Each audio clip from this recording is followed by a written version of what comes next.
হজরত আয়ুব আলাইসাল্লাম ছিলেন আল্লাহ তাআলার একজন নবী। একদিন আচমকা তিনি কঠিন পরীক্ষার মধ্যে পড়ে গেলেন। তার সব সম্পদ, সন্তান সন্ততি, সম্মান সব কিছু নষ্ট হয়ে গেল। শরীরে এমন ঘা তৈরি হলো যে মানুষ তার কাছাকাছি আসতে পর্যন্ত ভয় পেত। কিন্তু একজন মানুষ ছিলেন যিনি কখনো তাকে একা ছেড়ে যাননি, তার বিশ্বস্ত স্ত্রী।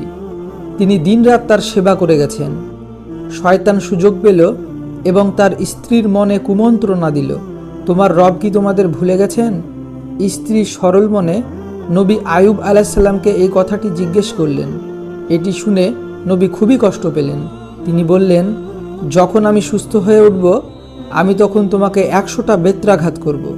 বছরের পর বছর কষ্ট সহ্য করার পর আল্লাহ তাআলা তাকে আবার সুস্থতা দান করলেন। জমিন থেকে এক ফোয়ারা বের হলো, তার শরীর সম্পূর্ণ সুস্থ হয়ে গেল। হারিয়ে যাওয়া সব নিয়ামত আল্লাহ তাআলা তাকে ফেরত দিলেন। এবার অঙ্গীকার পূরণের সময় এলো। কিন্তু স্ত্রী তো ধৈর্য এবং বিশ্বস্ততার এক অনন্য উদাহরণ ছিলেন।